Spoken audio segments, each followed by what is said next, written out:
Assalamualaikum warahmatullahi wabarakatuh. Saya Rini Gustiawandari. Pada pertemuan kali ini saya akan membahas yang pertama itu ada penerapan git clone, yang kedua itu ada penerapan use effect dengan menerapkan pemanggilan API untuk quote inspirational dari endpoint, dan yang ketiga itu ada penerapan dynamic route untuk project.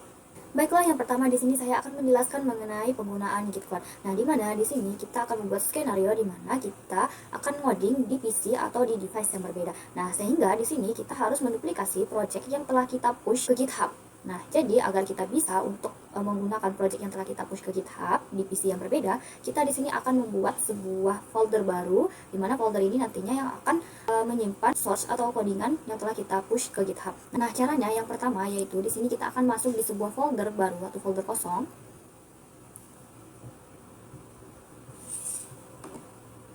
Nah, di sini kita akan membuat sebuah folder baru. Di sini namanya kita buat project. Nah, kemudian kita masuk ke dalam folder baru yang telah kita buat. Nah, setelah kita masuk di folder kosong yang telah kita buat, selanjutnya kita akan masuk ke terminal. Di sini kita pilih yang command prompt.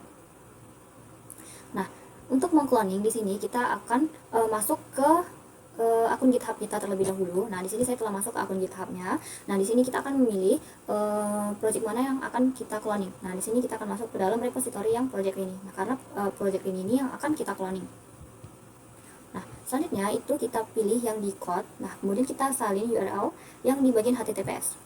Nah, setelah kita berhasil mengcopy, selanjutnya kita masuk lagi ke VS Code-nya. Nah, di sini kita untuk mengcloning kita dengan mengetikkan perintah git clone. Kemudian kita masukkan URL dari si repository project kita yang ada di GitHub. Nah, kemudian kita gunakan titik agar yang diimportnya itu adalah isi dari repositorinya. Jadi dia tidak akan membuat folder baru lagi. Nah, kemudian kita enter, kita tunggu hingga selesai. Nah, jika telah selesai, maka di sini dia akan tampil isi dari repositori yang ada di GitHub. Nah, untuk bisa menjalankan project ini pada localhost kita, nah di sini kita harus menginstal npm-nya terlebih dahulu, karena pada project yang kita clone ini yaitu project tanpa folder node modules-nya. Nah, jadi semua package ini perlu kita build ulang. Nah, seperti itu. Nah, jadi di sini kita harus menginstal npm-nya terlebih dahulu, yaitu npm install. Nah, jika telah berhasil, maka di sini dia akan muncul di folder node modules-nya. Nah, kemudian untuk menjalankan ini kita dengan mengetikkan npm run dev. Nah, kita akan coba masuk. Nah, jika dia telah tampil seperti ini, maka kita telah berhasil mengcloning project yang ada di GitHub ke PC atau device baru. Seperti itu.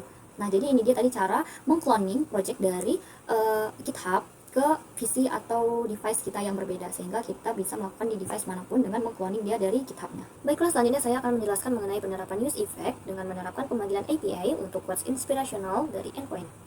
Di sini saya telah membuat sebuah komponen baru yaitu dengan nama quotes. Nah, di mana komponen ini nantinya akan menampilkan sebuah tampilan berisi quotes inspirational. Nah, jadi pada komponen quotes ini saya menggunakan yang namanya use effect. Nah, di mana use effect ini itu merupakan hook yang digunakan untuk menjalankan kode setelah komponen selesai dirender. Nah, karena jika suatu kode kita letakkan tanpa use effect, maka ia akan terus dijalankan setiap komponen itu dirender. Jadi kodenya itu akan terus berulang-ulang. Nah, jika kita gunakan use effect, maka dia hanya menampilkan sekali saja tanpa berulang-ulang. Nah, kemudian untuk variabel fetch quotes ini akan menyimpan nilai dari datanya. Nah, jadi ini tuh proses untuk pengambilan datanya itu dari API itu dengan menggunakan si Axios. Nah, di mana di sini yang pertama kita akan memulai proses pengambilan datanya yaitu dengan mengatur set loading itu bernilai true, kemudian set error itu bernilai 0, yang artinya dia akan menghapus pesan error sebelumnya. Nah, kemudian untuk Axios, nah bagian Axios ini adalah proses pengambilan datanya dari API. Nah, di mana di sini .get itu artinya mengambil datanya dari API. Nah, kita masukkan saja linknya, di mana linknya ini telah diberikan. Ini kita masukkan linknya. Kemudian untuk yang bagian .denres hingga set quote. Nah, di sini itu dia jika permintaannya itu berhasil, dia akan memeriksa status. Nah, ini dia akan memeriksa statusnya. Jika dia bukan 200, maka dia akan menampilkan pesan error. Nah, set error. Nah, dia akan memberikan pesan error. Nah, namun jika dia berhasil, maka dia akan memperbarui set code-nya itu dengan menampilkan si data quotes-nya yang diambil dari API. Nah, kemudian di sini itu ada .catch error. Nah, jadi di sini itu untuk menangkap error. Jika permintaan gagal, kemudian dia akan mengatur pesan menggunakan si set error. Nah, selanjutnya di sini itu ada finally. Nih, .finally. Nah, di mana di sini itu untuk mengatur loading menjadi file setelah proses selesai. Jadi di sini dia berhasil atau gagal. Nah, jadi dia akan di set loading ini. Seperti itu. Nah, kemudian di sini itu ada penggunaan use effect-nya. Nah, di sini dia penggunaan use effect-nya. Jadi si fetch quotes ini, variabel si fetch quotes yang tadi di sini ini ini kan isinya sampai sini. Nah, dia akan diletakkan di dalam si use effect seperti itu. Nah, jadi di sini menggunakan use effect itu untuk memanggil si fat quotes-nya ini, mengambil data si quotes-nya tadi. Nah, sehingga fat quotes ini satu kali ketika komponen ini dimuat ke dalam si DOM-nya. Nah, jadi dia akan menampilkan itu sekali, kodenya itu akan tampilkan sekali tanpa berulang-ulang. Makanya di sini kita menggunakan this effect untuk membuatnya lebih efisien. Kemudian di sini juga kita harus mendeklarasikan si nilai errornya nih. Ini tuh untuk menampilkan pesan error jika terjadi error. Nah, kemudian di sini dia akan mengecekkan kondisi di bagian ini. Nah, maka dia loading. Nah, jika dia loading, dia akan menampilkan pesan loading seperti ini. Ini dia akan menampilkan pesan loading. Kemudian, nah dia juga akan menampilkan pesan loading dalam bentuk animasi seperti itu. Nah, kemudian jika dia tidak loading, maka dia akan menampilkan quote-nya. Nih, dia akan menampilkan quotes-nya. Nah, jadi kita tinggal memanggil si variable quotes. Jadi variable quotes ini kan untuk menyimpan nilai data quotes-nya atau data kutipan yang diambil dari API tadi. Kemudian di sini juga ada button. Nah, button itu untuk get new quote. Jadi sini kita bisa mengambil quote yang baru. Nah, di mana di sini untuk on click-nya itu kita pasang si fake quote-nya. Nah, jadi dia akan berganti nih. Kan data kita ambil dari API. Kemudian jika kita klik si get new quote ini nanti, maka dia akan berganti quote-nya seperti itu. Nah, kenapa di sini kita menggunakan fake quote? Nah, fake quote ini kan tadi variabel yang menyimpan data yang diambil dari si API-nya menggunakan si Axios tadi. Nah, jadi kita panggil si fake quote-nya. Nah, karena dia menggunakan si use effect, nah si fake quote ini dibungkus dalam use effect, maka nanti ketika di render kodenya itu dia akan menampilkan sekali saja tanpa dia berulang-ulang seperti itu. Nah, mungkin bisa kita lihat kan hasilnya, hasil demonya. Nah, ini merupakan sebuah quote-nya yang telah ditampilkan. Nah, jadi ketika kita membuka websitenya pertama kali, di sini saya mengaturnya dari bagian depan, jadi dia akan menampilkan quotes-nya seperti ini. Nanti bisa kita refresh. Nah, dia akan menampilkan quote seperti ini. Nah, jika kita lihat di bagian inspect, ini untuk melihat penggunaan use effect-nya. Nah, di bagian network, nah di sini kan kosong nih. Nah, jika kita klik get new quote, nah dia akan menjalankan hanya sekali seperti ini. Tapi jika kita tidak menggunakan use effect, maka dia akan menampilkan berulang-ulang di sini nanti. Nah, kemudian jika kita klik lagi, nah dia akan menampilkan sekali lagi seperti itu. Baiklah, selanjutnya di sini saya akan menjelaskan mengenai penerapan dynamic route pada 4 menu detail pada project yang telah saya buat. Nah, di mana dynamic route ini tuh merupakan route yang memungkinkan URL untuk menerima nilai dinamis yang bisa berubah. Nah, biasanya ini tuh digunakan untuk menampilkan halaman detail, di mana nantinya halaman ini akan ditampilkan berdasarkan ID-nya. Nah, mungkin untuk halaman yang pertama di sini yaitu saya telah membuat untuk halaman detail dari job atau karir, lowongan pekerjaan. Nah, jadi ini merupakan komponen untuk detail jobnya. Nah, mungkin di sini saya akan menjelaskan untuk yang penerapan dynamic route-nya terlebih dahulu. Nah, jadi untuk penerapan dynamic route-nya, yang pertama di sini kita akan masuk ke FJSX. Nah, jadi di bagian FJSX ini untuk penerapan dynamic route-nya itu di sini pada bagian root ini. Nah, di sini kita akan memanggil dia bagian pen itu slice detail jobs slice titik 2 ID. Nah, jadi dia akan mengambil datanya itu berdasarkan ID-nya seperti itu. Nah, ini dia penerapan dari dynamic route-nya itu dia ada ID-nya seperti itu. Ini ada ID-nya. Nah, kemudian tidak lupa pula kita mengimportnya di sini. Kita membuat react lazy-nya. Nah, selanjutnya kita akan masuk ke halaman detail jobnya lagi. Nah, di sini saya akan menjelaskan kodeannya. Nah, yang pertama untuk menggunakan si dynamic route di sini kita akan menggunakan yang namanya use params. Nah, jadi di sini konsepnya itu ID. Ini ID.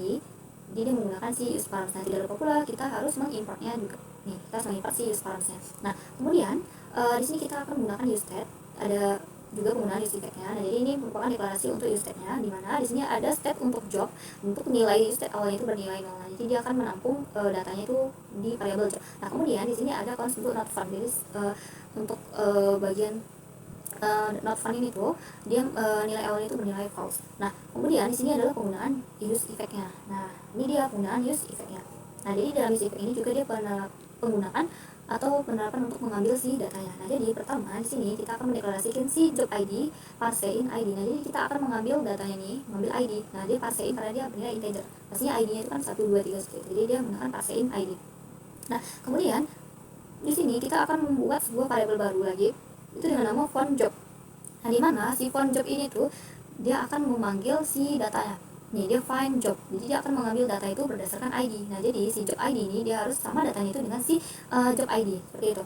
Nih, dia harus sama data dengan si job ID yang akan ditampilkan, di mana data ini harus sesuai dengan ID yang ada di JSON-nya. Nah, jadi kita harus mengimport JSON-nya juga terlebih dahulu. Nah, import job openings. Nah, job openings itu ini inisiasi dari si JSON-nya itu dengan namanya itu job openings.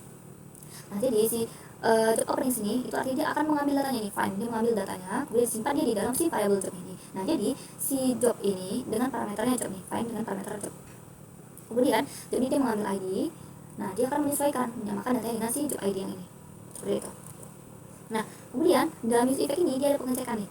If found job, nah jika datanya ini yang ada nih found job, maka dia akan set job. Nah, dia akan menampilkan si datanya, menampilkan si data yang ada. Kemudian set not found. Nah, artinya dia false, berarti dia tidak digunakan. seperti itu. Nah, jika data itu tidak ada, else, nah jadi dia akan menampilkan si not found ini, dia akan not found itu bernilai true, seperti itu. Nah, kemudian di bagian use effect-nya ini, dia akan menampilkan data itu berdasarkan si ID, yang trigger dia itu adalah si ID-nya ini. Nah, kemudian di sini juga ada pengecekan if not found. Jika dia tidak ada datanya, maka dia akan menampilkan pesan error. Nih, pesan errornya itu lowongan tidak ditemukan. Nah, kemudian jika datanya itu tidak ada, datanya itu kosong, nah maka ini kan data tidak ada nih, maka dia akan membuat data lowongan seperti pesan loading seperti itu. Nah, kemudian untuk yang di bagian dalam returnnya ini tuh merupakan tampilan dari detail pekerjaannya seperti itu. Nah, kemudian untuk pemanggilan si detail jobnya ini seperti apa, nah itu kita akan masuk di halaman karir. Itu saya letak dia di bagian komponen ini di career page. Nah, kemudian jadi untuk pemanggilan si detailnya tadi, untuk menampilkan ke halaman detail, nah ini kita gunakan nih, dia berada di dalam link ini. Nah, kemudian to-nya mengarahkan dia ke halaman slice detail job slice variable job.id. Nah, jadi dia mengambil datanya itu berdasarkan ID nih. Nah, kemudian untuk tampilannya sendiri itu di sini. Nah, kita refresh dia. Kemudian kita masuk ke halaman karir lagi, dari halaman karir. Nah, ini dia merupakan halaman karirnya. Nah, di sini kan ada button lihat detail. Nah, ini dia akan menampilkan detail dari si pekerjaan ini, lowongan pekerjaan ini. Di sini dia ada front end developer. Itu ketika kita klik, dia akan menampilkan halaman detailnya ini. Nah, untuk dynamic root-nya itu sendiri itu di bagian ini. Kita lihat nih di bagian atas nih, detail job slice 1. Nah, artinya dia menampilkan detail job itu berdasarkan si ID yang satu, menampilkan si ID dengan ID 1 seperti itu. Jadi dia menampilkan data itu berdasarkan ID. Nah, ini dia merupakan tampilan dari detail pekerjaannya, detail jobnya. Nah, kemudian kita kembali ke lowongan. Nah, kemudian kita coba lagi yang lainnya nih, misalnya yang ini UI UX. Nah, dia akan menampilkan ke halaman detailnya seperti ini, ada deskripsi pekerjaan, kemudian ada kualifikasinya seperti apa, kemudian di sini ada button untuk lamar sekarang. Ya. Kita lihat yang lainnya juga sama nih, dia ID-nya berarti nomor 3 seperti itu. Baiklah, untuk halaman selanjutnya yaitu ada halaman untuk detail produk. Nah, ini merupakan komponen dari detail produk. Nah, di mana di sini kita menggunakan use effect juga. Di sini kita menerapkan yang namanya use effect. Nah, kemudian untuk di bagian detail produk ini berbeda dengan yang sebelumnya itu di detail job. Nah, di sini saya mencoba untuk menggunakan Axios. Nah, jadi jika kita ingin menggunakan Axios ini dengan data JSON yang kita buat sendiri, itu bisa. Itu kita letakkan data JSON itu berada di public. Harus kita letakkan dia di dalam public. Seperti itu. Nah, kemudian untuk dynamic root-nya itu kan kita harus mendeklarasikan ini juga ID-nya itu use params. Seperti itu. Nah, mungkin untuk penerapan use effect Axios ini telah saya jelaskan yang di bagian quotes tadi itu sama. Kemudian untuk penerapan dynamic root-nya itu berada di app.jsx. Nah, jadi di sini kita harus mendeklarasikan root-nya terlebih dahulu, yaitu di bagian ini, detail product slice .2 ID. Nah, jadi disinilah dia menggunakan si dynamic root-nya itu dengan mendeklarasikan dia berdasarkan ID-nya. Jadi dia memanggil data itu berdasarkan ID-nya. Nah, ini dia detail product slice .2 ID. Nah, kemudian untuk memanggil si detail produknya itu gimana, itu kita harus masuk dia di halaman si produk. Nah, untuk di halaman produk sendiri kita letakkan dia di bagian naplink atau link yang mengarahkan dia ke sana. Nah, di sini saya buat sebuah button itu ada detail produk nanti ya. Nah, jadi button ini yang akan mengarahkan dia ke halaman si detail produk. Nah, di sini dia di bagian toolnya itu slice detail product slice variable item ID. Nah, mungkin untuk tampilannya sendiri di sini kita bisa lihat di hasil demonya. Nah, ini kita telah berada di halaman produk. Nah, di sini kan ada button untuk ke halaman detail produk. Nah, kemudian bisa kita klik. Nah, jika kita klik kita akan diarahkan langsung ke halaman si detail produknya ini seperti ini. Nah, ini juga bisa kita lihat jika ingin dilihat.